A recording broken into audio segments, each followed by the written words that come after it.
So I'm going to record this. It's my pleasure to have you on our podcast. I am a little bit of a fan, and I love your kitchen videos that you've been doing. Thank you. And I would love to hear about how you've come from doing your own little, rudiment videos in your kitchen, and then you're at DrumEO. I know that's a good question. Talk us through what happened.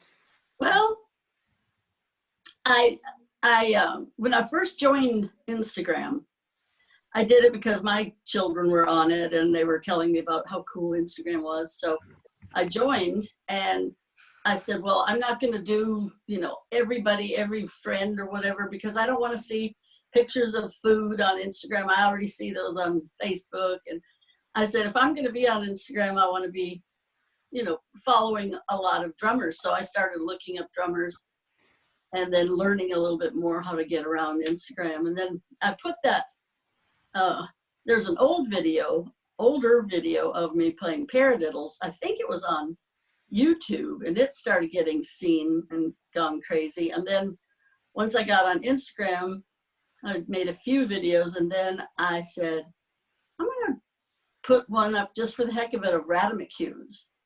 And so I was playing Radamucues, and within a day, I think it had 120,000 views. And it was like, oh my gosh, my kids did not believe it. I said, look at it, I'm serious. And so then I made a few more, kitchen videos and things, and started getting more and more and more followers. So I get a message, and it's from DrumEO. And I was like, is this fake or is this real? And so I believe they asked for the telephone number. So I was a little reluctant. So I did give them my telephone number. And a couple of days later, my phone rings and I see that it's coming in from Canada. And I was like, I wonder, because I have so many spam calls like everyone, I didn't know whether to answer it or not. So I did answer it, and he said, hello, Dorothea. And I said, hi, Dave, because I recognized his voice. He didn't even have to tell me who it was. And then he invited me there. I said, are you sure you want me to come? I mean, because of all the professional drummers that go to DrumEO and perform, I was like, are you sure? He said, yeah, man, we've never had anyone like you. It's going to be different. We've got some things we talked about. And then when I got there, I found out I was going to have to do a little acting. I was like, oh no. So he's like, we're going to go to a music store and we're going to tell the guy to ignore you. I mean, it was just straight off the cuff. That guy did not know we were coming in there. And so they had to tell that guy to, just say the pianos and violins are over that way. And then we went, to different places. And then he had me driving his car. I was like, I don't know where I'm going. Oh, wow. But he wanted me to, play the rhythm on the steering wheel when we got to a stop sign or a stoplight.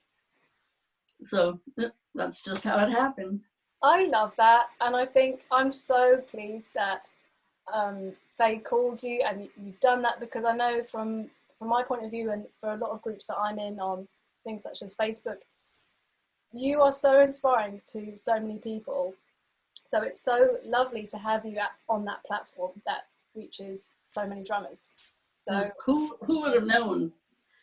But I get hundreds and hundreds of Instagram messages, comments, that I have inspired them to pick up their sticks again, and to be brave enough to, be female and go to the music store and buy the drums that they've always wanted to play. Oh my gosh, every day I just get so many messages, and I like to answer everyone because they took the time out to, send me a personal message, and I hate to ignore everyone. So I'm on Instagram all the time trying to answer everyone. Well, we're really glad that you're here with us. So I know I've got some questions, but I just want to put it over to one of you guys. Mark, do you want to ask a question? Yeah, I do. Hi, Dorothea. Thanks for coming on. I'm not quite as familiar with your playing as Kira is, but I saw the I think it was a Disturbed cover song that you played on. So, two questions really. Do you listen to that kind of music a lot? Because if you do, that's pretty cool. No, okay. What made you choose that song then? Well, they sent me a few different songs, and some of them were difficult because I only had like 2 weeks before I was leaving on the plane to fly out there, and I had other things going on too, so it wasn't like I had a ton of time to work on them. And some of them were, I mean, they really had fast double bass going. I was like, I can't play all these, not in that short of a time, because I didn't know those songs. I didn't know any of them. And so just browsing through. Now, I always have liked rock music because how I started playing drum set, I had the Doors, I had Cream, I had Led Zeppelin. So I like that kind of music. But the newer bands like Disturbed, I don't even know. I guess I had heard that song before because it did kind of ring a bell. And so the more I listened to it, I said, I really like this one. It's simple, but yet it's still, you know, a heavier rock kind of stuff, that heavier than I've been playing in a classic rock band. So I just went with that one. Love it. Oh, very, very cool. Could I just ask one more about your earlier influences? You mentioned Cream and Led Zeppelin. So who were the drummers that influenced you early on? Well, probably I really liked John Bonham. I could tell that he was, he had to have some rudimental training because I could hear it.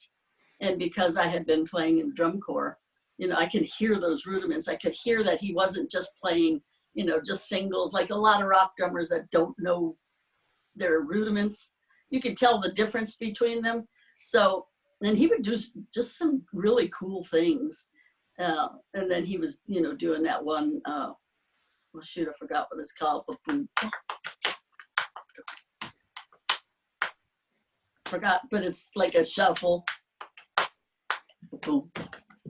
I forgot the name of the song, but that just caught my ear. And so I learned that, you know, way back. I just thought he was really good. And then Buddy Rich was my idol. Yeah. But I knew that I was never going to be in Buddy Rich's league. But I watched him on TV, Johnny Carson and Ed Sullivan Show. I don't even know if you know those. Yeah. Yeah. We do. We do, yeah. Felipe? Yeah, where to start asking? My question is more being a girl drummer. How was it with your parents when you said, "Mom, Dad, I want to play drums"? They were perfectly fine. Yeah, because just because a friend of mine, she said that when she started playing drums, in the beginning they said no, and then they made a bargain. If she learned to play the piano, then she could have drum lessons as well. Mm-hmm. Because, you know, not so long ago, it wasn't very common for women to play drums. No.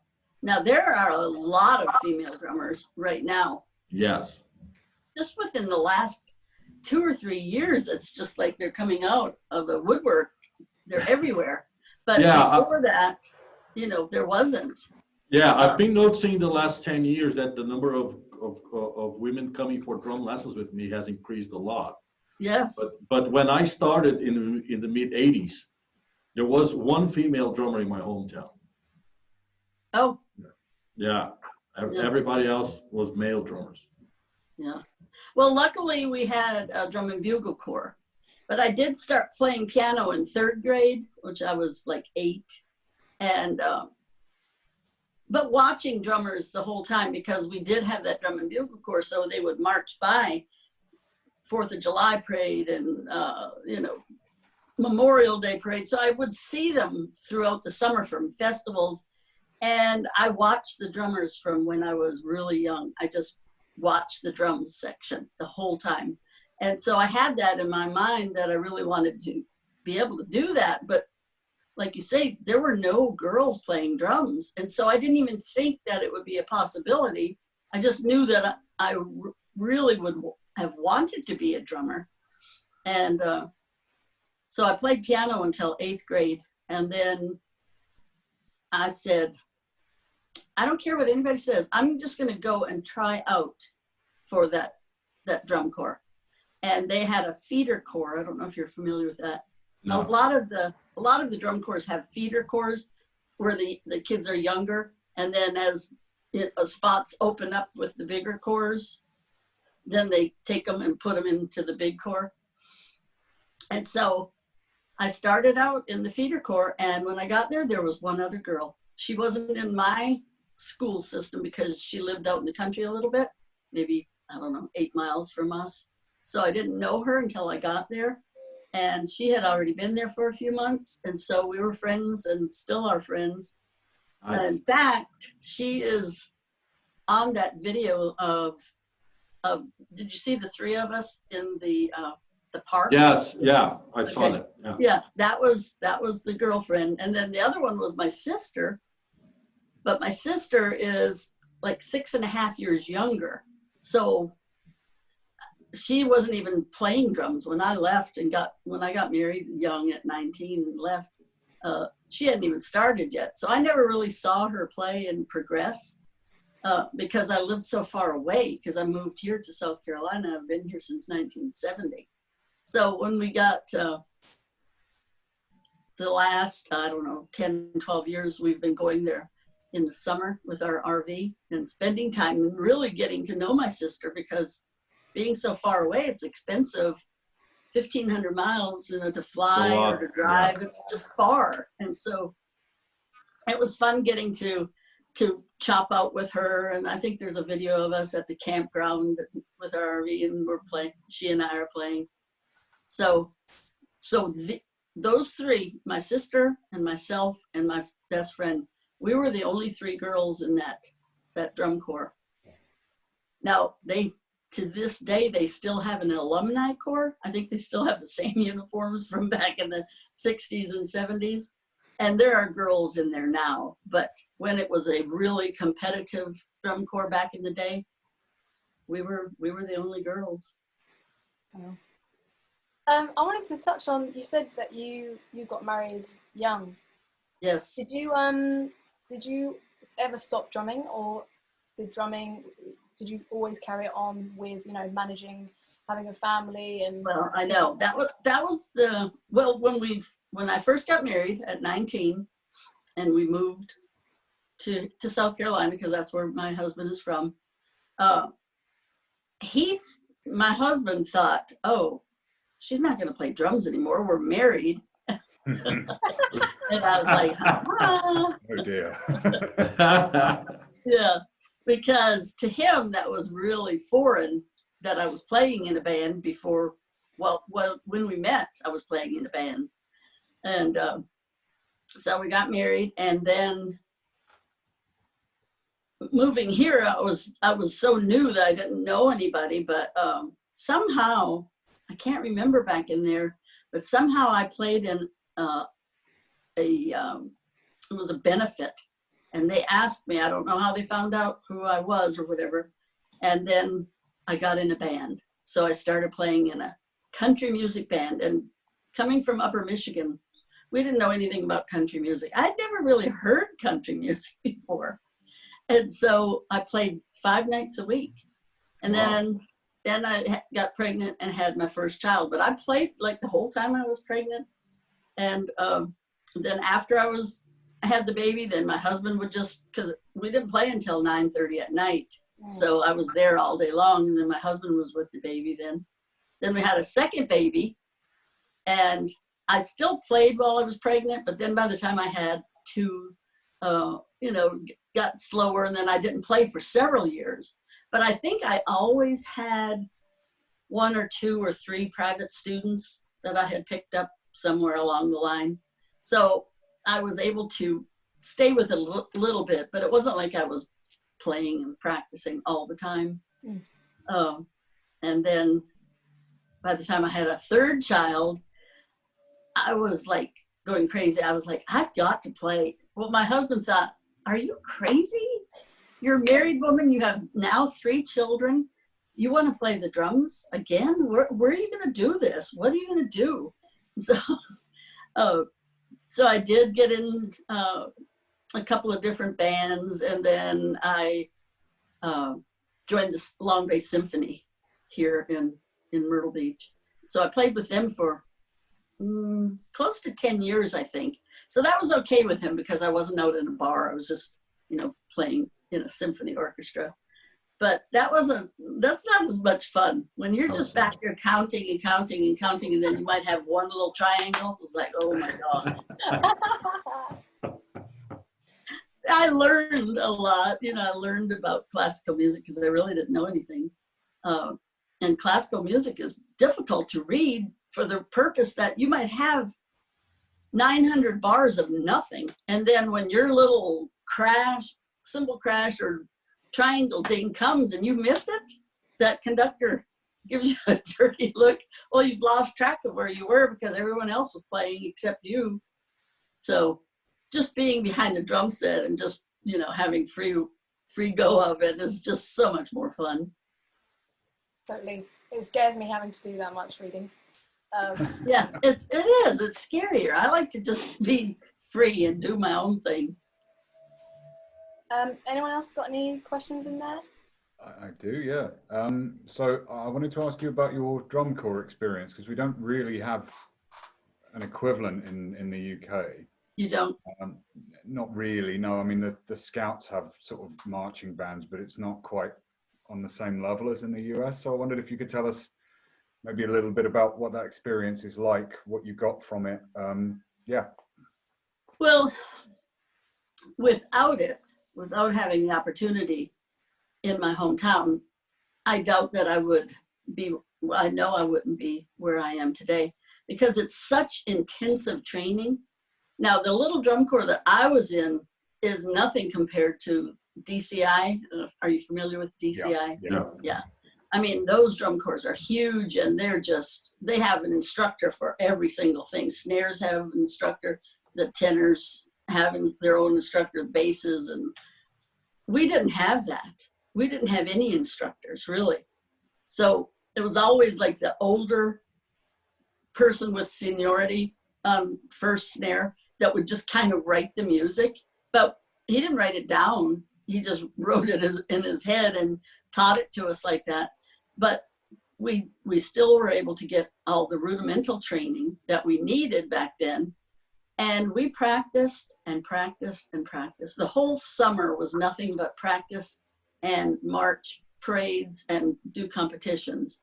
From the very first day school got out, well, probably starting Memorial Day, the end of May, until, the last part of August. We were on the road in buses, traveling and competing. And so we would practice, when we weren't on the road, we were back home, we would practice sectionals. We would have like maybe from 10 until 12, just the snares. And then, the basses would be over there on the other field or whatever. And then we'd eat lunch, go back, and maybe the whole drum line would practice a couple hours, and then the horns would come in and we would just work on maybe music until 5 o'clock. We'd go home, eat dinner. 6:30 to 7 o'clock, we would be back on the field as a whole corps, doing the marching, cleaning up things. It was like that every day. So we practiced, I don't know, 8 to 10 hours a day probably. Well, that's great to develop chops. That's where these drummers that are having the experience of being in a drum corps, that's where they get their chops. And if you aren't pushed to practice those and get everything has to be immaculate in a drum corps, because you're judged on everything, stick heights and, clean, everything has to be perfect. Well, where else do you practice that intensively in a non-drum corps world? People do practice, but not like when you're in a drum corps. It's crazy. Did you play traditional grip or matched grip? Traditional, yes. I play matched a lot now on the drum set, just because I can always get a good rim shot. with matched. But if I do a jazz gig, you know, I'll pull out my traditional grip just because it looks cooler. That's a good reason to do it. And what's your favorite kind of music to play? Probably like funk kind of stuff. And I like that. What do you choose for funk, traditional or matched grip? Probably matched. On traditional, on the drum set, if you've noticed other players, their drum is not completely flat. Where match grip, you can play it flat. But if you have it a little bit lower and you still get a good match grip, then if you get your traditional grip, you have to kind of to get a good rip shot. So you're either going to play the whole gig traditional and have your snare drum set up for that, or you're going to play the whole gig matched. It just, I don't know, to me, it's just easier that way. It is. And how many bands are you playing in right now? Well, I know right now nobody's playing anywhere, but. No. And before this happened, I had just finished playing in a classic rock band. So I'm not with anybody and probably won't be. Since this pandemic has been really crazy, I've been so busy. I've done a lot of video collaborations with different people. They'll send me their guitar track and then I'll lay down drums, video, just the audio and the video, but not their music. And so just send it back and then they put it back together. And then I've picked up 15 new students. So I'm up here in this studio so many hours a day. I really don't have time to do anything else. I don't know what will happen after we're free to be out and about. I'm hoping that I'll still be able to keep a lot of those students. Hopefully they'll still be interested in learning the fundamentals. It's surprising how many drummers or wannabe drummers don't know the fundamentals of drumming. Yeah. Tell me about it. we have about this all the time. It's so aggravating. They don't know the importance of it and what you can do with the fundamentals. Yeah. Just like the videos that I've done on paradiddles and moving the accents and stuff. And they'll take stick control and they'll do, stick control is just sticking. There's no accents and it doesn't tell you that it's a paradiddle or a triple paradiddle or whatever. So they're satisfied playing right, left, left, left at that tempo. And then I say, okay, now speed it up and make it groove. They have no clue. Yeah. They have no clue. And then when I explain, oh my gosh, you can put drags in those paradiddles. You can accent, such and such a beat and those 4/16ths, and it's like talking Chinese to them. It's just like way overwhelming. But that's what when you're practicing a craft of anything, of a sport or a musical instrument, you can't just know you wouldn't want to know just C, F, and G7 on the guitar. Well, I think we're living in a time where people are just satisfied with that. I don't get it. They're not going to go that far then, are they? No, they're not, but that's the impression I have, Me too. They've learned 3 chord, let's say the guitar, people who think they play guitar, they've learned 3 chords, and actually they've learned 3 shapes, and they use those 3 shapes all over the neck, and they think they play guitar. Yeah. They're not a guitarist. They might play a few things on a guitar, but they're not guitarists. Just like a drummer, you can play the drums or you can be a drummer. And there's a lot of difference. I remember years ago at a jam I used to go here in London. I arrived a little bit late and there was a bunch of people holding sticks. So I said to the guy who ran the jam, "Oh, you got a lot of drummers. I think I'm going home." And he said, "No, there's only you and Paul. Drummers, only you and Paul. The other people, they own drum sets." Yep. So true. I wanted to ask you about rudiments, actually. Okay.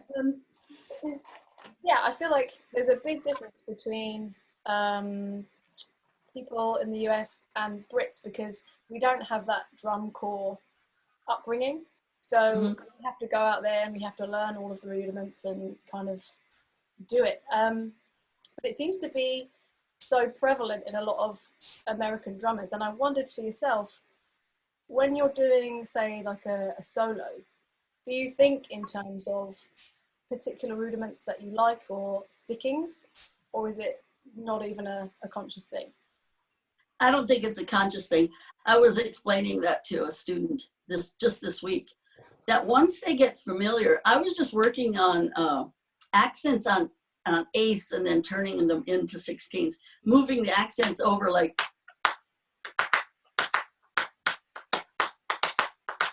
explaining that they're just eighths or 16ths, depending on how fast you're playing them. And so you can take that to a tom solo, like the old fashioned, big band things where they were playing. I said, all it is just learning how to change your accents from rights to lefts. And it was like opening up a new world to them. And they were just amazed. And I said, this is just singles. Imagine when you're playing, drags and just, doubles, and you're moving the accents around. So once you get those implanted in your head, you don't have to think about them when you're on the drum set. You've already played them a million times. And so when you're, asked to play something, it just comes out because you've done it for so many years and so many hours of practice. That's great. It's like a more, because for me, I feel like I know some rudiments, but I know I do not. Sorry, just give me a warning about our time. I don't know as many as yourself, for example. So I know if I did and I put a bit more time in, then there's more vocabulary, isn't there? There's more. You've got more to say on the drums. Right. Is anyone, Mark or Felipe, have you got any questions? Just we've got 10 minutes. Sorry, go on, Felipe. No, I don't at the moment. Yeah. Oh, okay. So the three of us have had this discussion before about things that we found challenging on the drum set, and I wondered, what do you find hard? The thing that's really bugging me now, and I haven't spent the hours probably that it takes, is playing like Steve Smith does that solo where he's playing a right hand and then a right kick and a left hand and a left kick. Yep. So it sounds like, but it's in between, I cannot get it, and it's driving me crazy. So I don't know if there's like a secret that when you're playing it, you need to think of blah, blah, blah, or what it is, or if it is just hours and hours and hours of coordination to get those to work. I've found if you try that in triplets, it's a little bit easier to hear. I can do the triplet one, but I can't do the where it looks like they're just playing eighth notes, but when you add the in between with their feet, you're hearing, and it's such a cool, I would love to be able to do it, and it's just driving me nutty. It is incredibly hard. I'm sure. And the people that do it make it look so easy, and I just feel like I'm just falling over a bunch of bricks. Well, they spent a lot of hours practicing it, and they I haven't. And they only did the video when it was really good. Yeah, and I haven't spent that time, so that's the problem. Well, because one thing is because when you do have a husband who is not musical at all and doesn't understand the logic of why a person my age would still come up here and actually practice, he just doesn't grasp that. And so I think that's what holds me back from spending as much time as I would like in practicing something. I can be up here for hours teaching, and he understands that, but why I would ever walk up here and just practice, he figures I know everything I need to know and I don't need to practice. Well, yeah, Even though his name is James Taylor, he's not musical. yeah, I had a conversation with my husband today, and he didn't understand why I need another snare drum. No, they don't understand. How many have you got at the moment? I don't even have that many. I have 2. That many. and you know, he was like, "Well, you already have some. Don't you want more cymbals?" And I was just trying to say, Yeah. you know, want to like add to my setup here. Yeah. How long have you been married, Kira? Pardon? Me? Now, Kira, how long have you been married? 5 years next month. Okay, I've been married longer than you, so let me give you a little bit of advice. Just buy it. Don't say anything. Send you a marriage counseling session. Yes. Fortunately, my wife is a singer, so she gets the practice thing, so it's not Okay. such a problem. That's and she's good. actually very encouraging of me, mostly to get me out of the house and into the studio, I think. So. But Dorothea, does your husband have a hobby? Not a distinct hobby. Nope. He just left here, and I said, "Now don't come back and make all kinds of noise." He actually left on our slingshot. Do you know what that is? Yeah. That vehicle. I don't So he does have that to go and ride, because we have had motorcycles for years and years, and we both, because we're old now, we decided it's a little more dangerous because there's a ton of people moving here now. We live in a tourist town, but we have so many new housing developments. It is unbelievable. And so the traffic is crazy. And we both felt uncomfortable in the traffic because nobody knows where they're going and they pull in front of you. So we sold our motorcycles and we bought this slingshot. And so he does have that, but it's just piddling in the yard. We have a big yard, so he'll, go out and mess with the sprinkler system or something, but he doesn't have a specific hobby. I wish he did. Maybe he should. Just to leave you late alone. I wish. It's like, go somewhere and stay for a few hours. Don't come back in 20 minutes. Yeah. I'll be married 50 years this summer. Oh, Wow. Congratulations. Yeah, That's amazing. that is So- amazing. He's put up with it that long, but I think he still thinks that one day, I just won't be a drummer, but that's not going to happen.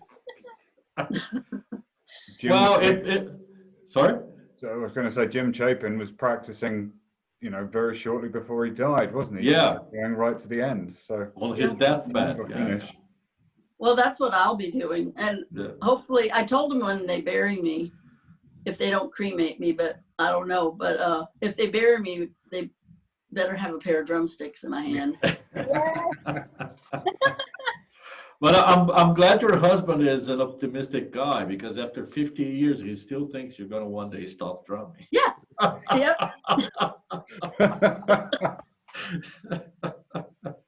Have you guys been in touch with Netflix and the top shows on Netflix? Do you get that? Yes. Yeah. Okay, so have you watched the Tiger King, I think it's called? Yes. Yes. Okay, so you'll like this. Okay, so I can't remember how many years ago, but we have a lot of theaters here because it's a tourist area. So somebody asked if we could do a 13-week run show at this one theater called the Palace. And Barry Williams from the Brady Bunch, I don't know if you know him. Yeah. The show, The Brady Bunch, okay.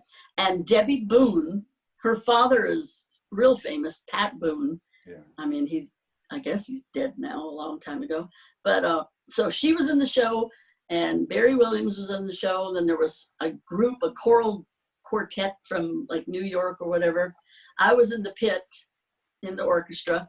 And instead of having an intermission, they had Doc Antle with his Really? tigers and lions Wow. in that show. That's crazy. Because he lives here. He lives here. Oh, okay. Yeah, I could, if I was a bird, I could probably just fly right over the water, intercoastal waterway, and be at his place in like a mile from here.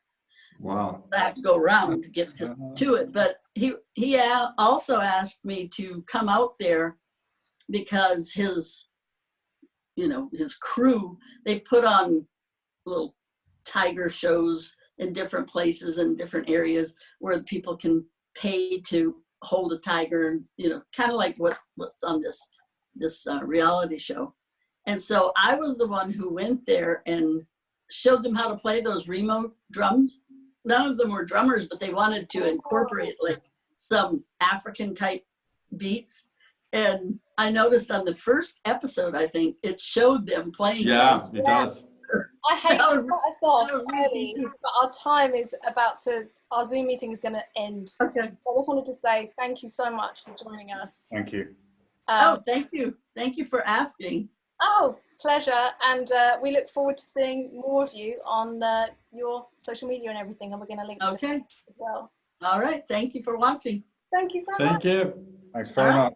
Bye. Bye. Thank you. Bye.